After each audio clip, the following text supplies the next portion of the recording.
Yeah, what it do, baby? Hey guys, welcome back. Thank you for watching, subscribing, liking. Thank you especially for everybody that checked up on me. I am going through a bit of a rough patch. It's over now. And I also got accepted to the police academy a while back, and I'm starting in like 2 weeks. I'm trying to be one of the good ones. So thank you guys for the support. I went on a small vacation. I've been busy, and I had to get a haircut because of my job, and I want to see y'all making fun of me for it. Talking about I look like Pink Kingpin. Talking about I look like Napa with no brim, with no mustache. Talking about I look like Mike Bibby. Talking about I look like Jason Kidd or Hopper from A Bug's Life. Nope. Insta ban if you do. You hate to see it. But I do want to talk about Baby. Because I feel like Baby, like Bandai gave us 2 Vegeta leaders, but Baby was the one that they accidentally. It's like my favorite one, kind of. Imagine Vegeta's my favorite. But Baby, I also like counterplay stuff. I love negate stuff. If you guys ever look at my old decks, you'll see that I play like 4 of Vegeta the Cruel, 4 of Max Speed, 4 of like Topo negates. Like I love counterplay battle cards, and Baby does that. Also, the fact that it took Bandai like 10 sets to make a good Vegeta leader means that I got like attached to Baby leaders because they were like my vice. And now that I see Blue Baby, I'm like, dog, that's my guy. Like I can't abandon him when he was there for me. Now I'm in. So this Baby, I like when he attacks, he draws 1, and at the beginning of the game, he starts with a Planet Tuffle. When he's at 4 life, he draws 2 and awakens. And on this side, he's got the Overlord ability, and when he attacks, he draws 1. And the Activate main makes the deck so consistent because it looks at the top 3 and it grabs one of your counters that's mono blue, that's 5 or less. Right? No, it's just any, right? And then it bottom decks the other ones in any order. So the consistency of the bottom decking for the Servant, especially with Planet Truffle as well, because Planet Truffle lowers the energy cost of all your counters, and if you'd like, you can take a life and bottom deck a card. So your Servant ability is super consistent. So in my current deck, which I tested it, and this is my current version, I'm running 8 of the Overlord cards. Let me zoom in on this. It's shaking like Michael J. Fox. I can't stop it. There we go. Cool. I want to give credit to Jay and Nicholas on the Vegeta Saiyan Army page. They were the one. I thought I was the first one to come up with the Magicorp bobbing and weaving, the Magikarp. He is obviously a 1-drop negate.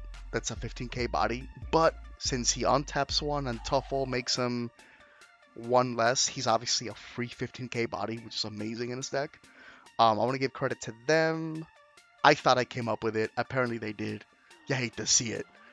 No spice allowed. I want to give credit also on the Vegeta Saiyan Army I watched. Matthew Coombs was the first person that used Zarbon that I remember. If you're somebody else that came up with it before, props to you. But Coombs was the first one to use Zarbon to untap servants before the untap phase, and I thought that was genius. And I'll take that a bit further by playing 4 internal energy shifts, because when you negate with him for 1 blue, and he's still 1, because Tuffle doesn't get rid of specified costs, remember that. But anyway, you reveal your opponent's tap card. If it's a battle card, you untap an energy, and you untap one of your battle cards. Yo, my Chihuahua just tackled me. He just Ray Riced me, and I was so scared. I hate to see it. Come here. But I'm running internal energy shift at 4. Hold on, let me get this little guy. You hate to see it. Okay. Say hello. You trying to look? But he's blind, guys. He's blind. Come on, bro. Get out of here. Go get you.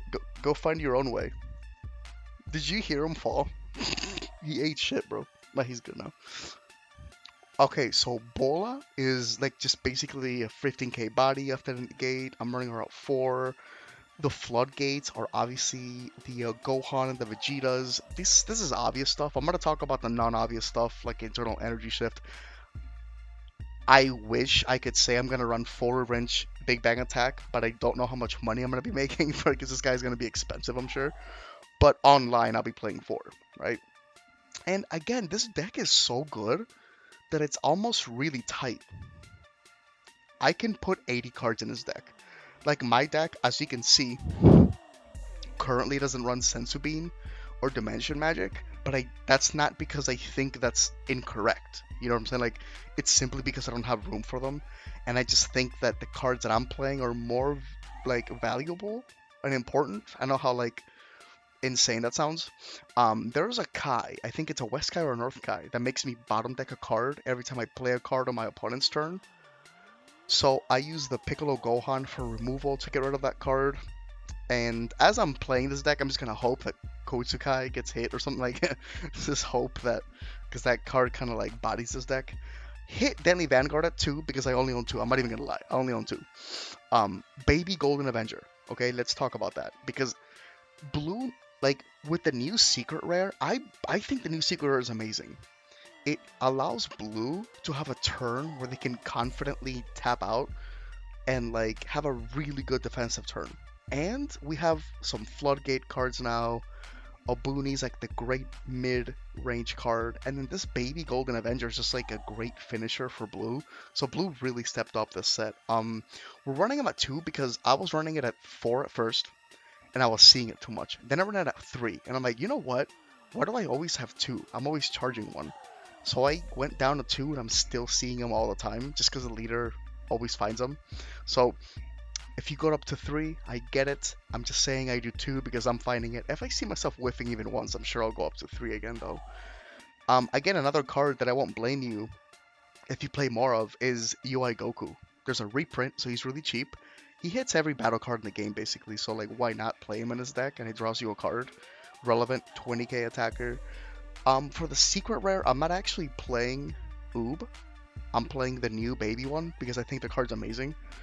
Like, people are saying that the secret rares this set are all like meh, and I'll agree that some are meh, but not the baby one. I feel like Baby Hatchak is like stupid, so I'm playing him instead of this is a placeholder because I couldn't find it on Shenron's Lair. Maybe it's not updated. And Energetic Frenzy Kefla is a 1-drop 25k, and every turn it gives you a free draw ape on untap 2. Like, there's no reason not to play her. She has unique basically, but she's a 7-drop. And she's reduced of cost for every blue card on board. So, but her specified is 3 cost, so she has to be a 3-drop. But since she untaps 2 and draws 2, it makes her a 1-drop basically. And she does it every turn. Like, this girl should be played like this should be in every blue deck that has the ability to go wide, right? So anyway, what I'm seeing in my testing for you guys' knowledge is that this deck goes the distance. You know, I put Oob as a placeholder here, but I feel like you can actually like play Oob in his deck because it's so ridiculously like long, and the deck has its own identity. It's really cool. So let's go into Vegeta Saiyan Army, the page on Facebook that I run, and you guys should join. Go to the Vegeta Saiyan Army.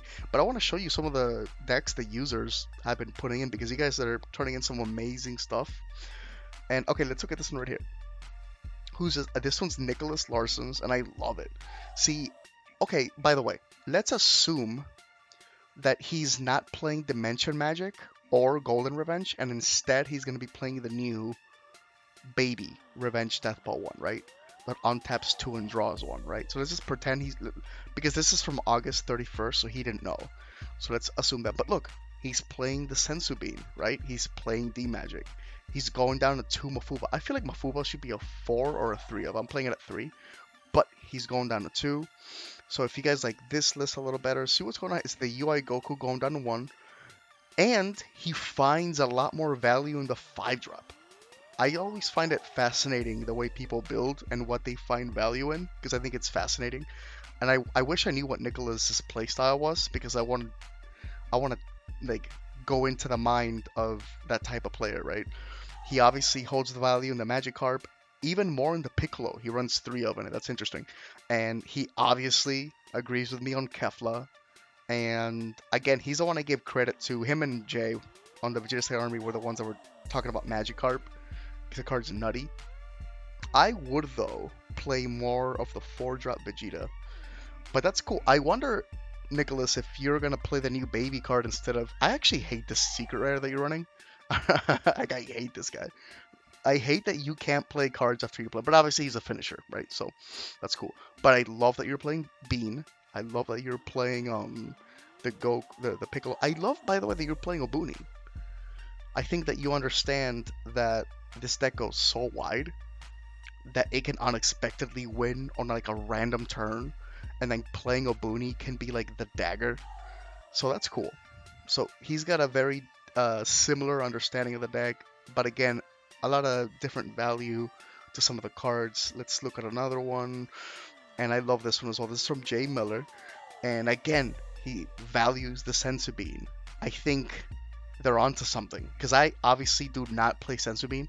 I just feel like it's not like I don't know, like I don't see it in the games I played. I just wasn't. It didn't have that much value. Whereas a card like Hit or Vegeta Ready to Rumble, like they were putting in way more work, right? So he's got the Sensu Bean. I don't like this 2-drop Bulma. She looks like a girlfriend that got mad that you pre-ordered Draft Box 6. You know what I'm saying? But again, I like that he's running the Magikarp. He's running Formafuba. That's what I'm talking about, bro. I might just do Formafuba because it's hilarious in a stack, you know. Okay, so we have to also pretend that Jay knows about the new negate. So let's pretend that Dimension Magic is the new Revenge Deathball negate. And I love that. Again, he also values the Golden Avenger, baby. He runs it at 4. I run it at like 2 because I see it. I might go up to 3 now. You guys are convincing me. What do you guys think? Do you guys like these builds? Go to Vegeta Saiyan Army and post what you guys are doing. Post what you guys are, because I love some of the shit you guys. I honestly get my deck ideas from y'all's. Uh, Go there. What do you guys think about my deck? What do you guys think about the choices? How do you guys feel about blue in general? I'm gonna be talking about SS4 soon. Like, subscribe, join Vegeta Saiyan Army. Thank you guys for watching, and I'll see y'all next time.